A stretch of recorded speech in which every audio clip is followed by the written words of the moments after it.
Muitos têm se falado já sobre influência, né? Influência de jogos violentos, influência de filmes.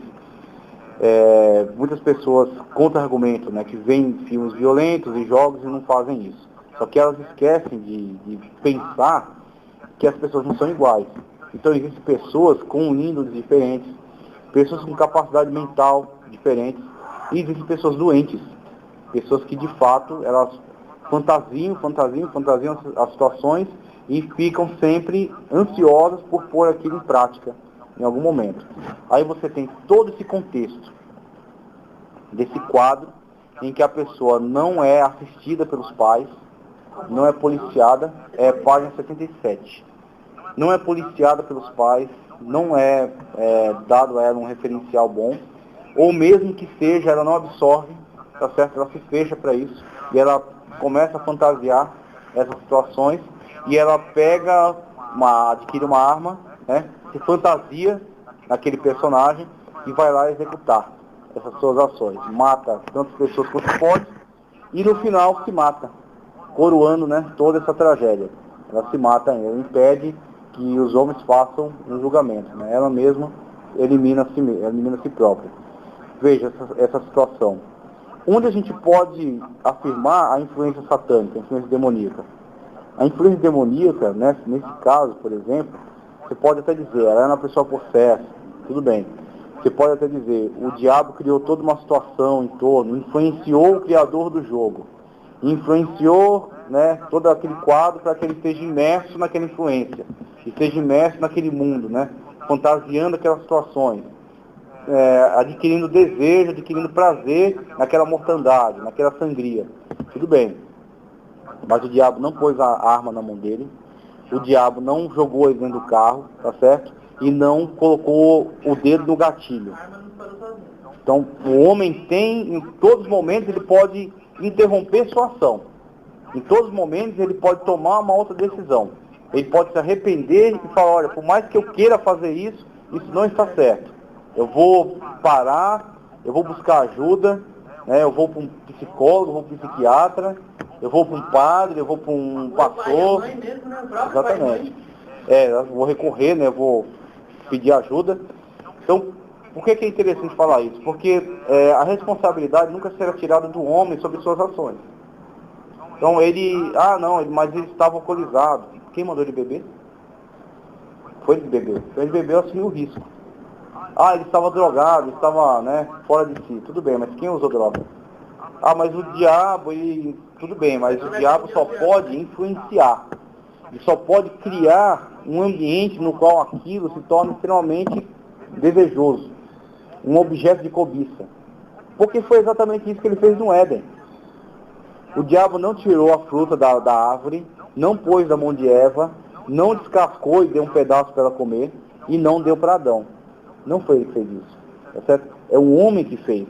A mulher que fez. Eles tomaram a decisão por ingerir, né, aquele fruto da árvore proibida. Mas a função dele é justamente essa, de escandalizar, de envergonhar o homem mesmo, né? Ele criou todo o contexto. Exatamente, ele criou todo o contexto no qual aquilo é extremamente importante, extremamente interessante. Né? Então, com todo aquele diálogo que ele estabelece, primeiro, você vê quando ele cria um ambiente no qual aquela árvore ganha destaque. Como? Ele generaliza. Ele fala, olha, o que Deus disse? Não comerás de nenhum fruto? Pronto, já está generalizando, como se você não tivesse acesso a mais nada. Sendo que você tem acesso a tudo, menos um. Ele colocou de uma forma inversa, você não tem acesso a nada. É igual quando alguém falou assim, você aqui não pode fazer nada, né? Não pode fazer nada. Você pode fazer tantas coisas, você não pode fazer o que não presta. Nossa, mas você não vive, né? Você é crente, deve ser triste, né? Você não faz isso, não faz aquilo, não faz falta. Fumar, inalar fumaça, né? Beber, inalar... Não faz mal, né? Cerveja para começar nem é boa. Então o pessoal bebe aquela, começa no social, daqui a pouco começa a ficar bom por causa do álcool, né? Na minha família, por exemplo, se tem alguma reunião, um churrasco, alguma coisa, não pode acabar. Não pode. Acabou, dá um litro ficar mais, faz vaquinha, aí a certa altura começam a falar coisas, né? As crianças, por exemplo, compra suco, compra refrigerante para as crianças. Acabou o suco e refrigerante, ninguém se preocupa. Acabou a cerveja? Ninguém se levanta para tomar. Porque não pode acabar. Então você vê, cria toda a situação na qual, primeiro, tornou aquele ambiente do Éden, que era um ambiente de delícias, né, como se fosse um ambiente de restrições, de proibição. Não pode comer nenhuma? Pronto, aí ela vai ser obrigada a responder, e na resposta ela vai ter que focalizar. Não, podemos comer, só não podemos dessa, nem comer, nem tocar. Pronto, já acrescentou uma coisa, né? Não era só não comer, agora também disse que não pode tocar. Por que tocar, se você não pode comer? Se você não deve ter contato com ela, por que tocar? Aí já começa o interesse, começa a criar interesse. Por quê, né? No dia que comeres morrerás. Aí coloca, né? Colocou a tese, né? No dia que comeres morrerás, a tese. A antítese, não morrerás. Contrariando flagrantemente. Você tem uma voz de autoridade dizendo, se você comer, você morre. Aí vem outra se colocando em oposição total. Não morrerás. E ainda cria uma ideia, né? Uma ideia para minar a, vamos dizer assim, a honradez, a confiabilidade da afirmação de Deus, né? Não morrereis, mas sereis como Deus, conhecedor do bem e do mal. Ou seja, criou o quê? Uma dúvida em relação à afirmação de Deus. Então quer dizer que ele não quer que eu coma porque ele não quer que eu seja igual a ele. Pronto, aí você tem um conflito. Em quem eu vou crer? Nesse ser que me deu todas as coisas e me proibiu essa e disse que eu vou morrer se eu comer dela? Ou esse ser que na verdade apareceu do nada e está querendo despertar o interesse para esse fruto, né? E que está dizendo que na verdade não vou morrer, mas vou ser como Deus. E aí quando o homem resolve arriscar, e é sempre uma decisão do homem, é sempre uma decisão da pessoa, o diabo criou todo o contexto, tornou interessante. O diabo tornou o pecado extremamente interessante e importante. Ele tornou o pecado algo como que você não pode viver sem ele. É muito importante para você. Você tem que viver isso, você tem que ter esse prazer. E aí cria toda aquela situação. Você esquece de todos os benefícios que você tem sem aquilo, né? E aí você começa a focar naquele prazer, naquele desejo, né? Como se sem ele todos os outros ficassem sem valor. Exatamente. E aí você vai, prova e as consequências, né? Eu não me lembro agora se a Torá significa lei ou se ela significa uma instrução, né? Porque eu sei que Torá. No começo eles queriam olhar para a lei, aí eles, para a instrução no caso, aí eles falam, pô, isso aqui, quando Deus, você não segue aquilo, Deus te castiga. Aí ele fala, pô, isso aqui não é Torá. Acho que a própria palavra Torá é instrução. É instrução, né? Instrução. Aí ele fala, pô, isso aqui não é instrução, isso aqui é lei. É uma ordem, não é uma lei. Isso aqui é lei. Aí eles fazem toda aquela proteção. Não encosta no livro. Vamos proteger que ele nem olha. Constrói um muro em torno da Torá. Que aí eles colocam regras mais rígidas ainda, para que você, obedecendo a elas, nem chegue perto de descumprir as da Torá. Nem olha, né? Só que esses fatos pesados aí, Cristo condenou, né? Aí ele reclama, ele fala assim, você está, por causa da sua tradição, você invalidando a lei. Que aí tornava impossível. Ninguém conseguia nem suportar aquilo. E eles que criavam não cumpriam, porque eles sabiam que aquilo era inventado por eles mesmos. E aí jogavam nas costas dos outros. E aí, por que eu dei essas afirmações? Para a gente entender em que contexto o diabo trabalha. Em que contexto o diabo trabalha junto às pessoas. É nesse contexto. Ele leva a pessoa até uma sedução máxima, extrema, para que ela entenda que aquilo é extremamente desejoso. E aí o que acontece? Onde entra o poder de decisão humana? Quando ele, olhando, né, para o espírito que fala dentro da sua consciência, que sempre o alerta acerca daquilo que é certo e errado, ele mesmo diante de uma situação de extremo desejo, ele, por saber que aquilo não é certo, ele não faz. Então ele recua diante de uma situação de extrema tentação por parte do diabo. Por ele ter esse poder, essa possibilidade de desistir da sua ação, de recuar, de não tomar aquela decisão, aquela atitude, a responsabilidade final é sempre dele. Ele é responsabilizado. Claro, o diabo será condenado por toda essa investida de sedução sobre a humanidade, para a destruir. Mas o homem não será inocentado por isso. O homem não será... Por ter se deixado influenciar. Exatamente, ele se deixou influenciar e a sua ação chegou até a conclusão por causa de uma decisão dele. Então a decisão final é sempre do homem. Veja, na página 78, ele fala alguma coisa sobre pacto com o diabo.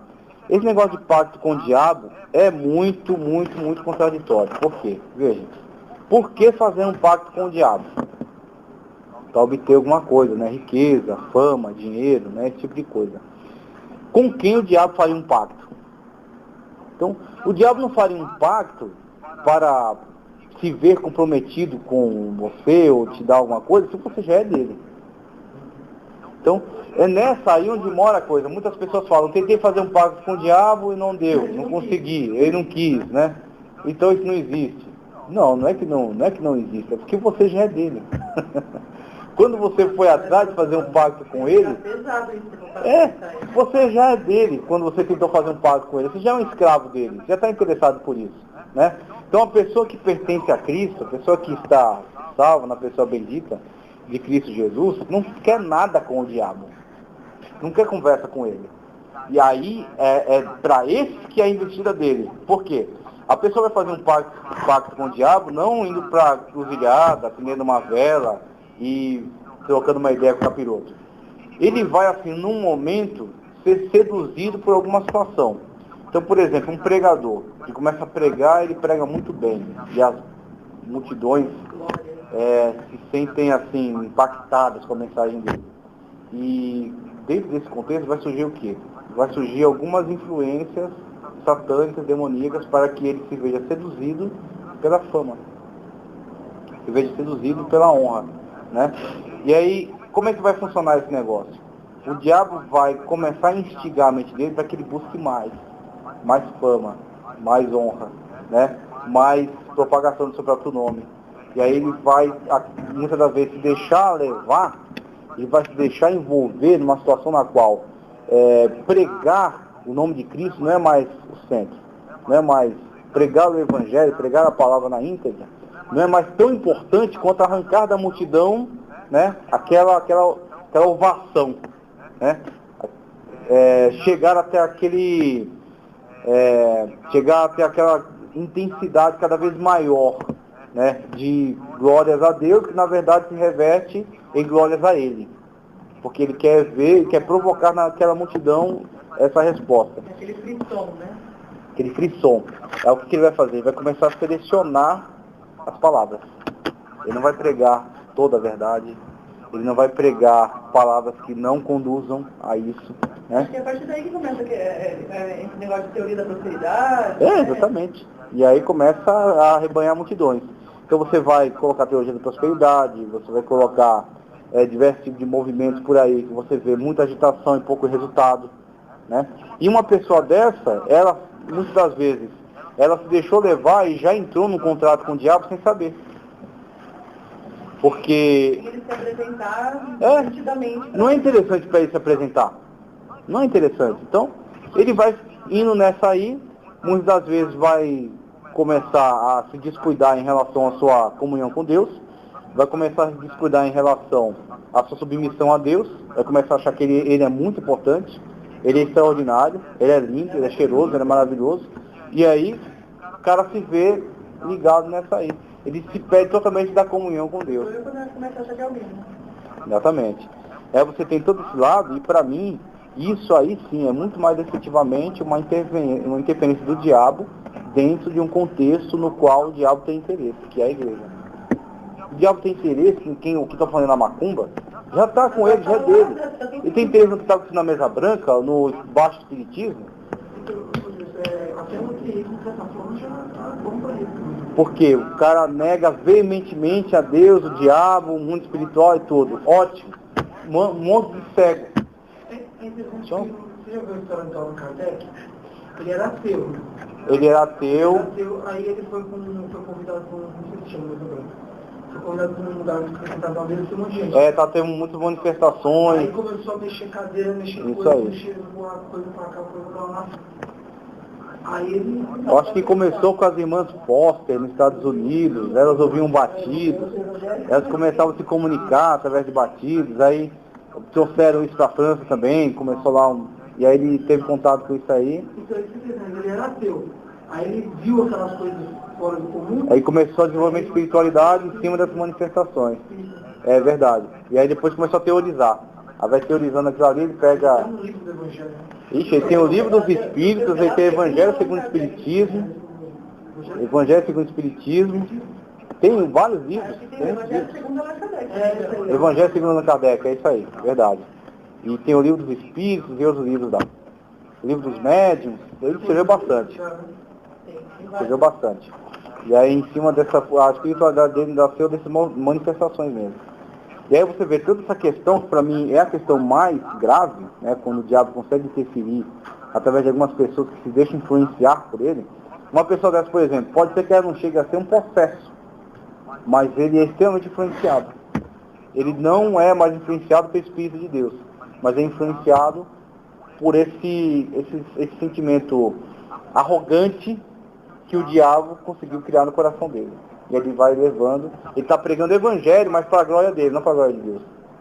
Muitos casos de gente famosa que foi influenciada, né? Muito. Por exemplo, o Hitler, né? Diz que ele tinha visões, né? Dos senhores, não vou lembrar o nome, mas acho que era dos médicos superiores. Aquilo ali devia ter demônio até atrás da orelha. E devia ser extremamente possesso. Poxa, aquilo ali. Olha, que lindo. Então, aí ele falou que ele tinha superiores, sei lá, e ele disse que tinha pessoas que ficavam aterrorizados no quarto. Eles são muito fortes, não sei o que e tal. É para ter aquela força de influência, né, de discurso, de ideias que ele tinha hostes demoníacas atuando nele, né? E que ele buscou, você vê que mesmo o homem, como ele se esqueceu, ele vai buscar algo mais profundo para ter sentido a vida dele. É isso aí. E ele buscou um sentido para todo aquele negócio que ele fez. Ele se colocou como um Messias. E ele buscou também, naquela época que eu estava ouvindo algumas coisas, tinha muito movimento do espiritismo também, na questão de racismo, né? O racismo alemão, mas misturado também com muito espiritismo, muita bruxaria. Aí é o motivo, na verdade. O símbolo que ele traz assim, né? A suástica, né? Que tem origem lá no Extremo Oriente, no contexto budista. E aí tem algumas significações, você está virado para um lado, uma coisa, para o outro. É o contrário. Para esquerda. A direita para a esquerda. Ou seja, porque a do budista é para a direita. Né? São símbolos espirituais, são símbolos religiosos, né? Que ele toma de empréstimo e emprega no movimento dele. Que é um mundo de religião. Sabe o panteão dos deuses gregos, que é o monte de deus grego que eles chamam? Os deuses da esquerda, geralmente era tipo Zeus, o deus mais bonzinho, né? Os da direita, no caso, é Hades, é outros deuses. O cara da então, pegada. para ele, a suástica está sempre virada para a esquerda, porque está simbolizando que ele escolheu o lado obscuro da força. Sem dúvida. É Deus contrário, né? Sempre nessa tendência. Veja, parte com o diabo, então, ao meu ver, de uma forma mais prejudicial, mais danosa, eu olho para essa influência que ele exerce sobre algumas pessoas que saem da direção de Deus e começam a ser influenciadas dessa forma. E aí você tem também algumas pessoas do contexto mesmo, dos escravos dele, que ele exalta. Então aí você tem uma pessoa às vezes dizendo que fez um pacto com o diabo e ganhou fama e tal, mas que é do contexto, já não tem comunhão com Deus, não é salvo, já é um dos escravos mesmo do diabo, né, influenciado por ele, e que ele exalta no momento decisivo. Então você tem, por exemplo, umas pessoas-chave no contexto da sociedade, né, da mídia, e que são exaltadas por ele porque se tornam como que referenciais. Então você tem um cara que cresce muito no mundo do rock, você tem um cara que cresce muito no mundo do funk, você tem outro dos filmes pornográficos, uma estrela que atrai muitas pessoas a si, você tem outro no contexto do narcotráfico, um cara que se torna um grande líder e consegue criar muitas quadrilhas, né, exatamente organizar tudo aquilo de modo que possa ser um estado paralelo Então, claro, um cara desse, obviamente, o diabo o está exaltando. Por quê? Porque com isso vai atrair muitos a si. Mas essa pessoa não é importante para ele. Ela simplesmente é um catalisador. Ela é exaltada ali porque atrai todos os outros e com isso não faz sua propaganda. Ele vai construindo todo o seu reino e Cristo diz que eles são organizados, né? Porque se o diabo estivesse contra si mesmo, seu reino subsistiria. Em outro lugar, Jesus disse que os filhos das trevas são mais prudentes na sua ação do que os filhos da luz. Então, ou seja, eles não há bagunça, não há desordem, não há caos. E aí você tem até, anteriormente aqui, visão popular. Você tem um diabo vermelho, com 2 chifres, um garfo e um rabo, né? E às vezes até põe um bigode, alguma coisa assim, né? Então, tipificando. Isso aí é folclore. O rabo pontiagudo, né? O rabo pontiagudo, exatamente. Isso é folclore, isso não é demonologia, tá? Então o folclore, ele cumpre um objetivo dentro disso aqui. E o interesse dele é ser folclorizado. É ser um personagem, que nem um Curupira, né, Saci Pererê, aí você tem o diabo também nessa situação. Por quê? Vira uma brincadeira. Eu acho que uma das grandes estratégias dele é fazer com que todo mundo acredite que não existe, né? Ou que não existe, ou que existe nesses termos. Ou seja, é uma brincadeira, é simplesmente mais um dentre esses elementos. É um personagemzinho. Exatamente. E aí o pessoal interage com ele dessa forma.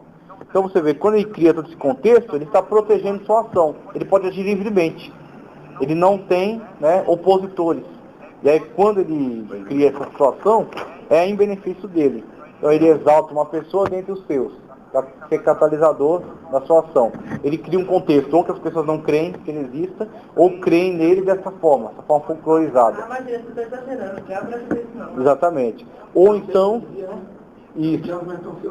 Não é tão feio quanto parece. Aí o pessoal... Saber, né? Qual a visão que ele viu, né? De que forma que diabo acontece? Deve ter visto uma visão sedutora. Ou então ele é uma influência, mas não perceptível, ele vai influenciando. Não, começar com aquela música dele que fez tanto sucesso. Eu nasci há 10 anos. Quem que nasceu 10 anos atrás, gente? Eu vi Hitler sendo do lá. Vai desenhando, né? Vai desenhando toda essa figura. E essa influência que para mim é a mais danosa quando pessoas se deixam ser influenciadas pela sua ação, né, as suas ideias, a sua sugestão, e acabam dentro da própria igreja trabalhando como agente dele. É o John Lennon mesmo, né? Ele falou, não existe céu, não existe inferno, não existe... A música Imagine. É exatamente isso que você está... eu já acho que é muito... Eu vou fazer essa coisa porque ele fala que não tem nada disso. Mas se você for ver, eles eram hindus, os caras acreditam nas religiões. Não, mas lá no... Isso aí é o que ele deixava passar pra mim. Mas vai estar lá, quando estava ele lá, sozinho lá, vai saber. É que na verdade, o único combate deles, eles não eram contra o hinduísmo, eles não eram contra esse espiritualismo da New Era. Agora, a única coisa contra a qual eles militavam, era o cristianismo. O cristianismo é o único alvo, né? O cristianismo achando que confronta todo mundo. Que confronta, exatamente por isso que ele é inimigo. Os outros não. Os outros não... não tem nenhum confronto. Então... No máximo, combate hinduísmo. Por causa desse extremismo, né? Tudo isso aí. Mas um combate muito frouxo, né? Eles não tinham coragem de dizer as verdades na cara. O problema do cristão é que você não pode nada, né? Você é um infeliz, você é isso, você é aquilo. Nossa, você não pode beber, nossa, você não pode fumar, não é que eu não posso. Tudo bem lícito. É aquela estratégia antiga dele lá, né? Ele fecha os olhos para tudo que é bom e foca só naquilo que é ruim. Você não pode nada, né? Na verdade você pode tudo menos isso. Vai chegar, eu estava no trabalho, não, você não pode nada, né? Eu falei, eu posso tudo. Posso tudo que eu quiser. Aí ela regalou o olho e falou, você pode, você não quer? Não me convém. Aí eu, nossa. Acabou. É até estranho para ela dizer que você não quer, né? Como não querer, né? Como se aquilo fosse maravilhoso. Veja só, página 78, ele fala sobre Satanás. Ele fala, Satanás é uma palavra hebraica que significa adversário. Também é chamado pelo nome de diabo, que significa acusador, ou caluniador. Traz também o sentido de opositor. É também conhecido como Beelzebub, Baal, Zebub, Baal das moscas, né? Senhor das moscas. Tem negócio com ele, né? Sem dúvida. Uma referência ao deus de Econ. O Abel tem que não deixa mentir, porque à noite é tranquilo. Né? Tem menos moço, mas durante o dia eu falo, lá passo à noite no inferno fazendo estágio, aí durante o dia eu em atormentar. Em atormentar. Não, mas... Alguma coisa atrai, né? Aí elas vêm, aí eles usaram essa designação para eles. Então, essa questão eu estava lendo. Na verdade, o que os judeus fizeram? Os judeus pegaram o nome original, Baal-Zebu. Na verdade, Baal-Zebu foi isso que deram, né? Baal-Zebub. Zebub. E aí eles pegaram da palavra que era empregado na linguagem deles, né, na Palestina, que era um dos Baais, né, tem Baal de várias coisas. Eles, quando traduziram intencionalmente para Zebu, para ser Baal das moscas, mas nas próprias tradições dos povos, eles não tinham aquele Baal como Baal das moscas. Os judeus é que chamavam ele assim, como uma forma de humilhar. Pejorativo, exatamente, pejorativo. Baal, Zebu, Baal das moscas. Aí, alguns dizem que está relacionado aos locais de sacrifício. Tinha sangue, né, no sangue, moscas varejeiras, e aí aquela imagem foi para eles uma forma de representar que tipo de Baal? Baal das moscas, porque é isso que ele tem muito aqui, é Deus das moscas, que é a manifestação das moscas no lugar do sacrifício. Então você vê, no Novo Testamento, né, o diabo e essas tratativas em relação a ele, e com isso você entende qual é a situação na qual ele interage, a situação na qual ele trabalha. Você tem na página 79 sua realidade. 79. Multidões de eruditos negam a existência de Satanás, dizendo que ele jamais tenha existido, exceto na imaginação dos antigos e dos ignorantes e letrados. No entanto, a Bíblia relata exaustivamente sua realidade. Descrer da realidade de Satanás é o mesmo que descrer da Bíblia e do mal. Sendo assim, ou Satanás existe ou a Bíblia está errada, ou o mal não existe. Como eu aceito a Bíblia como fonte da verdade, tenho que admitir sua existência. Então ele vai afirmando aqui a autoridade bíblica, né? Nessa afirmação da autoridade bíblica, ele fala acerca da existência do diabo. E em relação à existência de Satanás, você tem tanto o testemunho bíblico acerca da sua existência, quanto você tem ao longo da história, todas as sociedades, todas as sociedades representam sempre um ser maligno. Eles entendem sim que existe a atuação de um ser maligno no âmbito espiritual. Então você vê, tudo bem que existe muito da mitologia é pura invenção da mente humana. Muitas das vezes, uma mitologia muito mais construída pedagogicamente para trazer alguma lição de moral do que para falar acerca de uma realidade. Mas não tudo, muito da mitologia é uma explicação a partir daquilo que os antigos observaram, a partir daquilo que eles viveram, que eles viram. Então, muita mitologia tem um gatilho de verdade. Esse gatilho de verdade deu início, o fato gerador. E aí, aquilo vai sendo explicado ao longo da história, transmitido pela oralidade, né, tradição, pessoa para pessoa, e vai sofrendo alterações. Mas lá na fonte, ele foi iniciado por um fato. E este fato é a existência de seres espirituais. Todas as sociedades humanas têm contato com ele. Desde a mais antiga até a atualidade, pessoas de fato têm afirmado a existência de seres. E a Bíblia Sagrada vem e corrobora isso. A Bíblia Sagrada vem e diz, de fato existe. E como que ele existe? Ele existe na pessoa de um acusador. Então ele é aquele que está diante de Deus contra nós. Então essa é o principal papel, a principal função dele. É nos acusar diante de Deus. Então, como ele fez com Jó, ele vai sempre tentar, a partir da própria justiça de Deus, e é interessante entender isso, porque com isso você vai entender o que é a graça em Cristo Jesus. Ele vai, através da própria justiça de Deus, acusar o homem. Falar, mediante a tua justiça, ele não pode ter comunhão contigo, ele não pode estar contigo, porque ele é pecador. E por que ele é pecador? E aí vai toda a instigação que ele cria. Aqui ele tenta, aqui ele acusa. É sempre nesse jogo. E é onde entra Cristo. Quando ele vai tentar, você tem Paulo dizendo, nomos tu pneuma, né? Andeis conforme a lei do Espírito e não cumprireis a vontade da carne. Então ali você tem a lei do Espírito atuando diretamente no coração humano, impedindo que ele deixe levar pela tentação.